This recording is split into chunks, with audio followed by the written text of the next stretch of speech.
Fala massa, beleza? Rodrigo Rainer, TV Camisa 12, resenha da Massa 68, hoje dia 10 de novembro de 2017, um dia após a vitória do Atlético contra o falso Goianiense por 3-2, jogo estranho, que eu acharia normal esperar um jogo fácil, aquele jogo para levantar a moral dos jogadores, por elenco golear e ficar felizão e tal, ir para Bahia com um clima bom, e não foi um jogo difícil.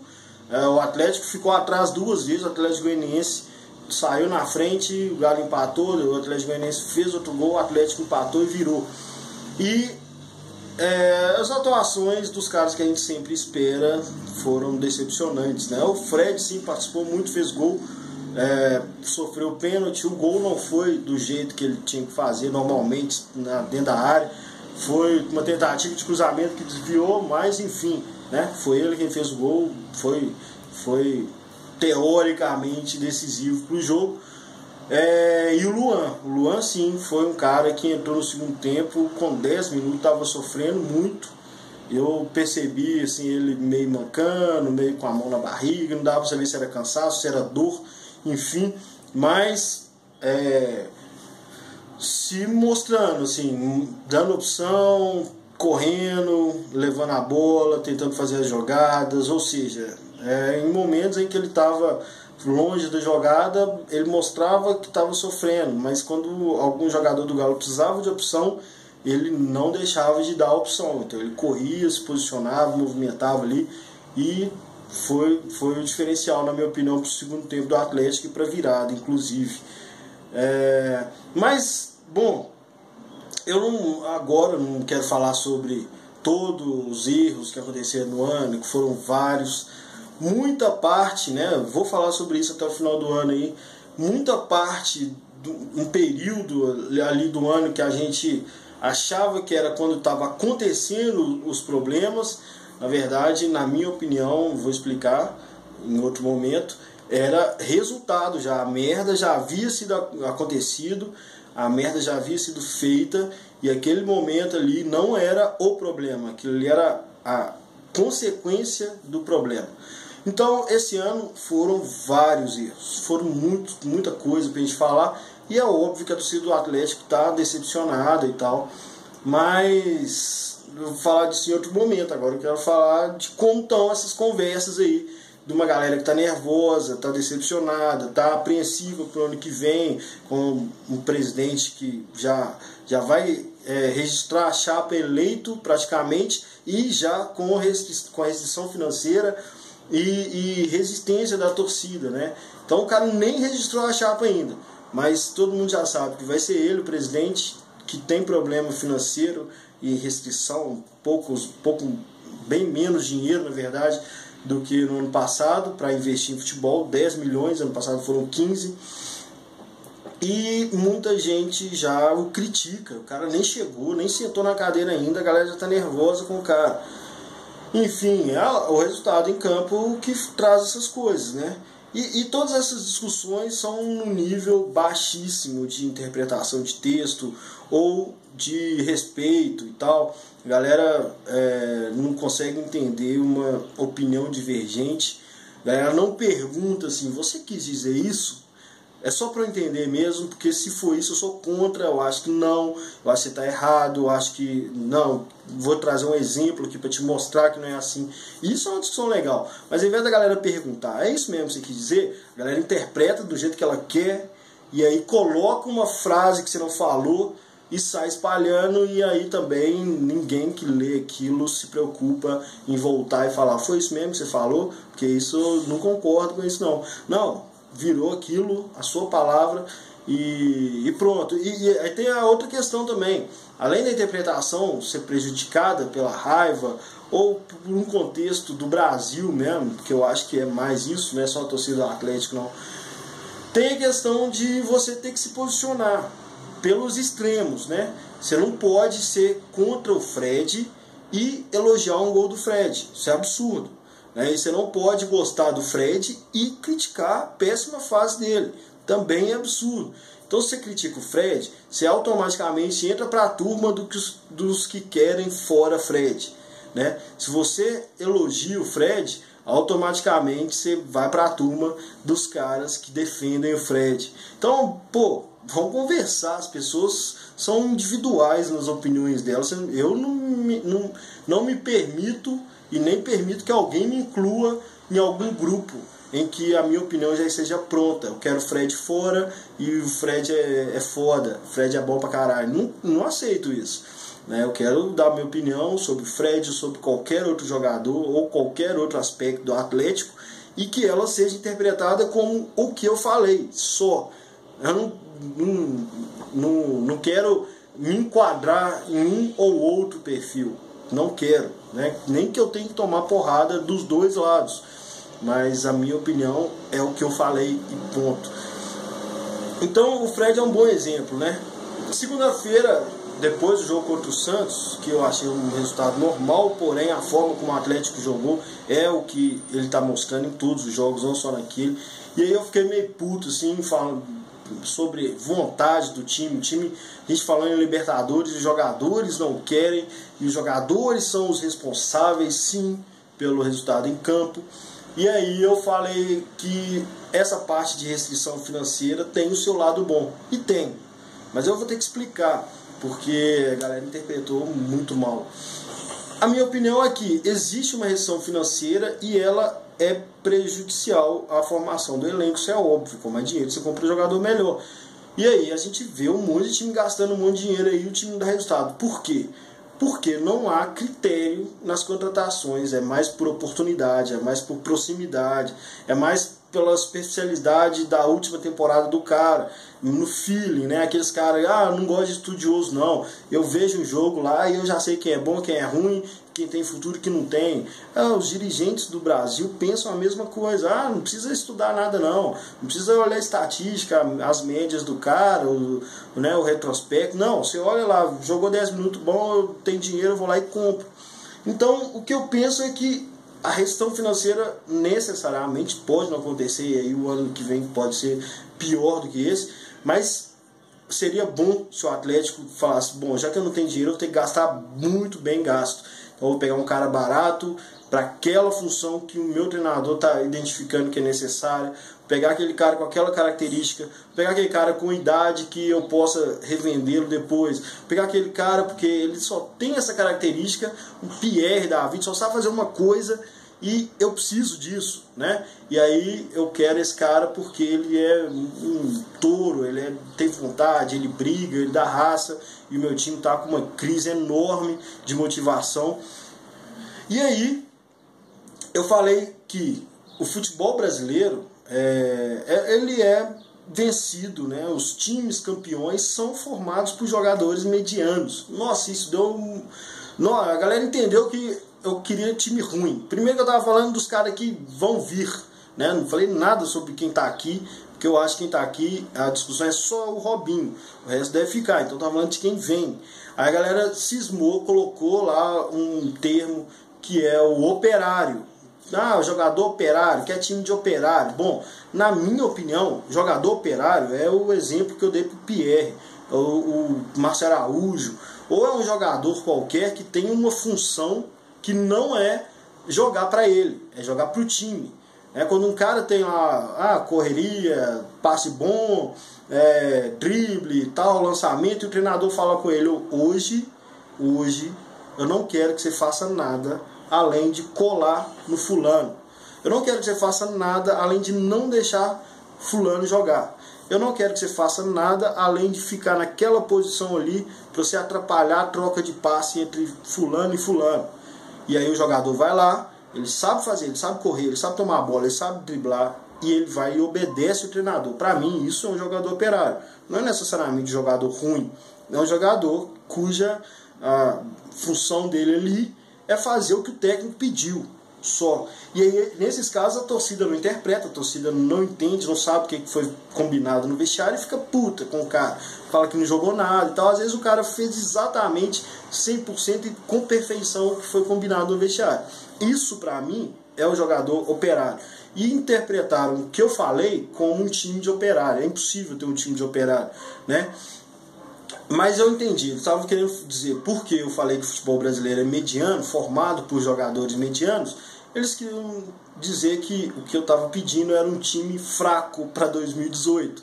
E é óbvio que não, porque os jogadores que estão aí são um time forte, e aí eu quero complementá-los. A minha sugestão era que complementasse eles com mais critério para o time ficar mais equilibrado, mais novo, com mais vontade em 2018, e esses craques aí que a gente já tem hoje, beleza? A questão do futebol mediano, muita gente também achou errado, achou que fala merda, você só fala merda e tal. O Cruzeiro foi campeão com o Everton Ribeiro, o Palmeiras foi campeão com o Dudu, o Santos está na vice-liderança lá com o Lucas Lima. Bom, um time que tem 11 jogadores, você consegue só me apontar um que não é mediano, e na minha opinião, é mediano. Mas aí é critério, né? A gente pode ter uma visão diferente de jogador bom. Eu vi a década de 90, então respeita a minha história, né? Então tá, o Lucas Lima, vamos supor que o Lucas Lima realmente seja jogador acima da média, não é mediano. Ele tá saindo para a Europa, né? Tá aí fazendo mal com o doce, achando que ele é craque. Não é. Para mim, ele é mediano. Dudu é mediano. Se fossem bons, estavam na Europa. Mas vamos lá, vamos tratá-los como jogadores acima da média. 1 ou 2 por time. Então, ainda assim, os campeões são formados por jogadores medianos. Beleza? E aí, foi criada não sei de onde, né, uma perseguição ao Fred e tal. E outra coisa, que tem uma outra discussão. Eu amo treta, né, mas tem hora que é chato ficar discutindo, porque não é uma discussão, não é uma troca de informações em que você pode sair com a sua opinião inicial, mas você foi enriquecido, alguém trouxe um negócio que você nunca tinha pensado. Não é isso.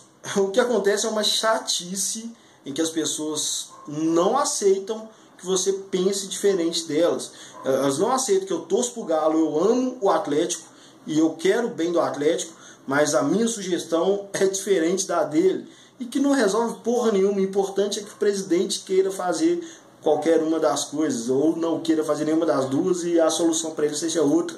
Mas a gente pode discutir e você pode ter uma visão totalmente diferente da minha e a gente ser atleticano do mesmo jeito, porque é impossível medir a atleticanidade de outra pessoa. Mas a discussão era sobre culpa e responsabilidade. Eu sou um cara que a galera me critica muito, porque você bate demais na torcida, tudo pra você é culpa da torcida, o time joga mal, culpa da torcida, o treinador foi mandado embora, você acha que é culpa da torcida. Não, culpa sempre é de quem tem a responsabilidade. Então, se a torcida faz uma pressão enorme, a torcida pede Nepomuceno fora da prefeitura para ele se dedicar 100% ao Atlético. Eu acho isso muito errado, né? Eu acho uma idiotice pedir isso, porque o presidente não tem que ficar se dedicando ao clube, porque ele tem que ter trabalho e se remunerar lá. Espero que ele não ganhe dinheiro no Atlético. Mas quem toma a decisão de mandar o técnico embora, sim, a pressão é criada pela torcida, pela imprensa. E aí depois a torcida não pode falar que não participou. Covardia fazer isso. Mas sim, a decisão é do presidente ou do diretor de futebol. E se der merda, se sair e vier um Micali da vida, a culpa é de quem trouxe. A responsabilidade é de quem trouxe. Tá? Então a torcida não tem culpa, tem participação. Beleza? Então eu sou criticado por isso, porque a galera não entende a diferença entre culpa e participação. E o limite entre essas duas coisas, né? Quem segura a caneta sempre vai ter a culpa por uma boa contratação ou uma contratação ruim.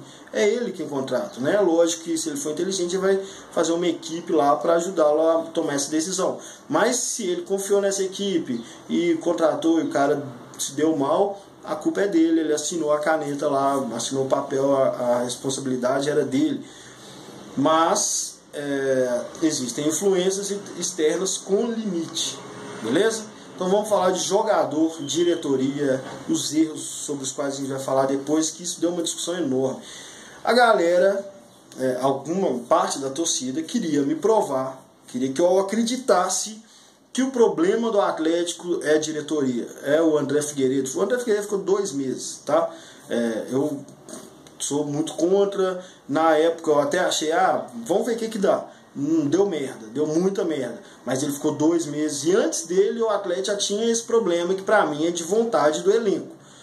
Então a galera quer dizer que os resultados do Atlético, a situação do Atlético na tabela, onde Bahia, Vasco, Chapecoense, tá todo mundo ali melhor que o Atlético. O Chapecoense não, nem empatou ontem, ficou para trás. Mas por que um time igual o Vasco está na frente do Atlético se a diretoria influencia mais que os jogadores nos resultados? É óbvio que não influencia. É óbvio que se os jogadores se fecharem, eu dei exemplo do Santos aqui, que é uma diretoria também que faz altas cagadas, e o elenco se fechou, já discutiu com a diretoria, já mandou a diretoria voltar atrás em decisão, enfim. No Atlético eu não vejo isso, e isso justifica a situação em que o Atlético está na tabela. Então, bom, você pode achar que a diretoria errou muito, mas a diretoria tem participação sim, talvez no ambiente, no clima dos jogadores, satisfação e tal. Agora, dentro de campo, o jogador que não joga porque não quer, ele tem que assumir responsabilidade por isso. O resultado vai sair dali. Os 3 pontos perdidos ou ganhos, a situação na tabela, é ele quem resolve. Eu dou o exemplo do Calil, porque o Calil é uma referência de chefe, de dirigente no Atlético aí recentemente, e Calil e Maluf tiveram que ceder à vontade dos jogadores de 2010, porque eles sabiam que quem ia decidir se o Atlético cai ou não eram os jogadores. Então o Calil falou assim, ó, tá errado, é putaria o que vocês estão fazendo, mas eu vou obedecer para vocês não derrubarem o Atlético. Ou seja, tem sim participação. O Calil poderia aconselhar, chamar psicólogo, chamar coaching, chamar o caralho. Se os jogadores quisessem rebaixar o Atlético, o Galo estaria rebaixado em 2010.